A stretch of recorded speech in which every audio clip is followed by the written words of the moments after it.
মাগুরা মোহাম্মদপুরের দীঘা ইউনিয়নে অবস্থিত হাটবাড়িয়া বাজার একটি জমজমাট এবং ঐতিহ্যবাহী গ্রামীণ বাজার।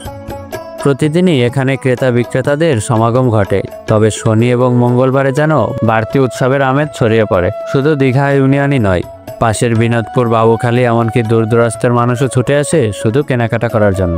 বাজারের চারপাশ ঘুরলেই ধরা দেয় গ্রামীণ জীবনের সহজ সরল ছবি। রাস্তার ধারে সাজানো থাকে মাঠের টাটকা শাকসবজি, মৌসুমি ফলের মিষ্টি ঘ্রাণ ভেসে আসে চারদিক থেকে। খাল, বিল আর নদীর টাটকা মাছ, বাদাম কিংবা ঝালমুড়ি, সাংসারিক কাজে ব্যবহৃত সবকিছুই পাওয়া যায় এই হাটে। হাটবাড়িয়া বাজারের বিখ্যাত খাবার হলো মোগলাই।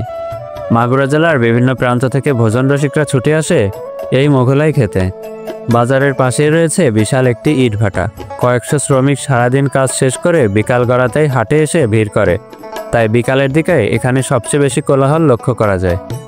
শুধু কেনাকাটার জায়গায় নয়, শিক্ষার আলোরও কেন্দ্র এই হাটবাড়িয়া বাজার। দুইটি কম্পিউটার ট্রেনিং সেন্টার, একটি প্রাথমিক বিদ্যালয় এবং মাদ্রাসা শিক্ষার প্রসারে কাজ করছে। বাজারের ভেতরে দাঁড়িয়ে আছে একটি মসজিদ, অপর পাশে একটি মন্দির, যা ধর্মীয় সম্প্রীতির সুন্দর দৃষ্টান্ত গড়ে তুলেছে। সব মিলিয়ে হাটবাড়িয়া বাজার কেবল একটি ব্যবসা বাণিজ্যের জায়গায় নয়, বরং মানুষের শ্রম, হাসি, আড্ডা আর সংস্কৃতির এক প্রাণবন্তর মিলনক্ষেত্র।